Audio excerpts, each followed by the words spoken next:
एक बुजुर्ग महिला की मृत्यु हो गई। यमराज उसे लेने आए। महिला ने यमराज से पूछा, आप मुझे स्वर्ग ले जाएंगे या नर्क? यमराज बोले, दोनों में से कहीं नहीं। तुमने इस जन्म में बहुत ही अच्छे कर्म किए हैं, इसीलिए मैं तुम्हें सीधे प्रभु के धाम ले जा रहा हूँ। बुजुर्ग महिला खुश हो गई और बोली, धन्यवाद, पर मेरी आपसे एक विनती है। मैंने यहाँ धरती पर सबसे स्वर्ग नर्क के बारे में बहुत सुना है। मैं एक बार इन दोनों जगहों को देखना चाहती हूँ।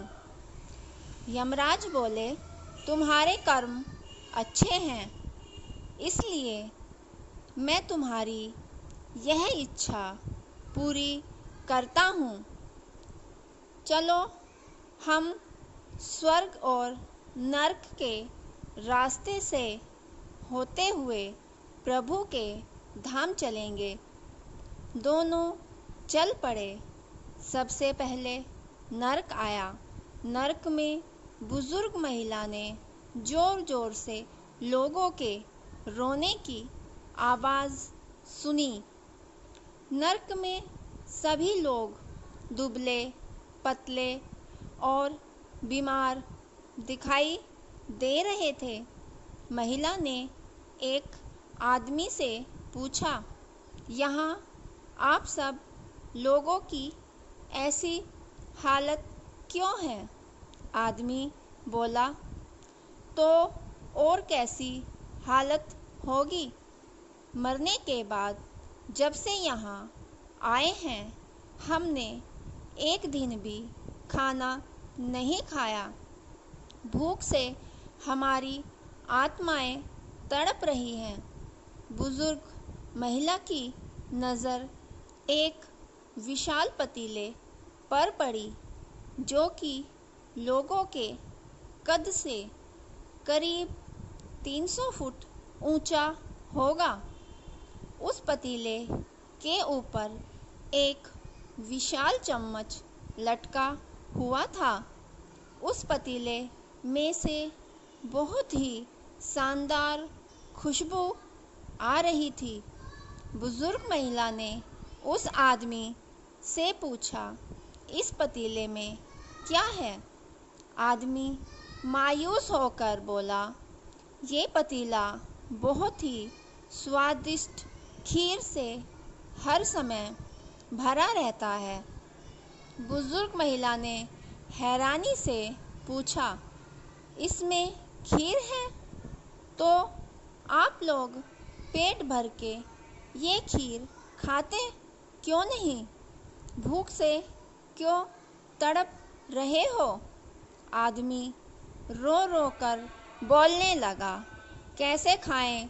ये पतीला 300 फीट ऊंचा है।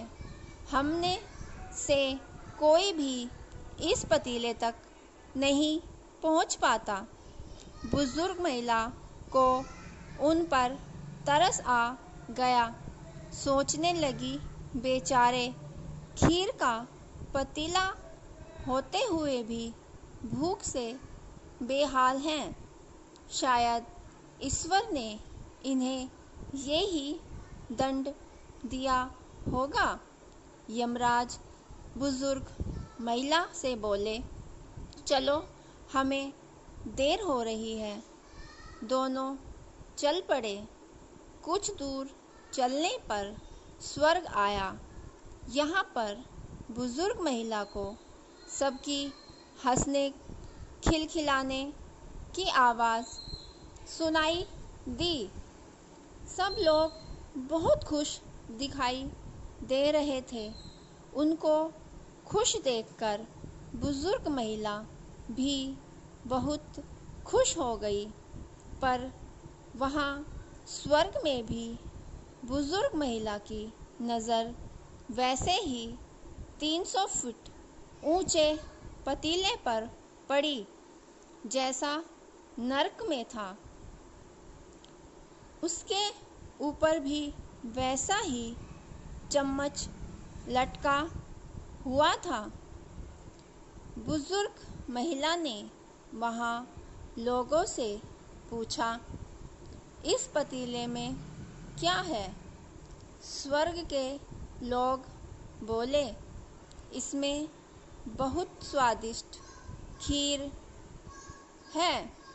बुजुर्ग महिला हैरान हो गई, उनसे बोली, पर ये पतीला तो 300 फीट ऊंचा है, आप लोग तो इस तक पहुंच ही नहीं पाते होंगे। उस हिसाब से तो आप लोगों को खाना मिलता ही नहीं होगा, आप लोग भूख से बेहाल होंगे। पर मुझे तो आप सभी इतने खुश लग रहे हो। जैसे लोग बोले, हम तो सभी लोग इस पतीले में से पेट भरकर खीर खाते हैं। महिला बोली, पर वह कैसे? पतीला तो बहुत ही ऊंचा है। लोग बोले, तो क्या हो गया, पतीला ऊंचा है तो यहाँ पर कितने सारे पेड़ हैं। ईश्वर ने ये पेड़ पौधे, नदी, झरने हम मनुष्यों के उपयोग के लिए तो बनाए हैं। हमने इन पेड़ों की लकड़ी ली, उसको काटा, फिर लकड़ियों से टुकड़ों को जोड़कर एक विशाल सीढ़ी का निर्माण किया। उस लड़की की सीढ़ी के सहारे हम पतीले तक पहुँचते हैं और सब मिलकर खीर का आनंद लेते हैं। बुजुर्ग महिला यमराज की तरफ देखने लगी। यमराज मुस्कुराए और बोले, ईश्वर ने स्वर्ग और नरक को मनुष्य के हाथों में ही सौंप रखा है। चाहे तो अपने लिए नरक बना लें, चाहे तो अपने लिए स्वर्ग। ईश्वर ने सबको एक समान हालातों में डाला है। उसके लिए उसके सभी बच्चे एक समान हैं। वो किसी से भेदभाव नहीं करते। वहाँ नरक में भी पेड़ पौधे सब थे, पर वो लोग खुद ही आलसी हैं। उन्हें खीर हाथ में चाहिए तो कोई कर्म नहीं करना चाहते, कोई मेहनत नहीं करना चाहते, इसलिए सब भूख से बेहाल हैं। यही तो ईश्वर की बनाई इस दुनिया का नियम है। जो कर्म करेगा, मेहनत करेगा, उसी को मीठा फल खाने को मिलेगा। अर्थात स्वर्ग एवं नरक आपके हाथ में ही है। मेहनत करें, अच्छे कर्म करें और अपने जीवन को स्वर्ग बनाएं। यह सब मनुष्य के ही हाथ है। मेरे प्यारे दोस्तों, आपको कहानी कैसी लगी हमें कमेंट बॉक्स में ज़रूर बताइए और हमारे चैनल को सब्सक्राइब और हमारी कहानी को लाइक करना ना भूलें। धन्यवाद।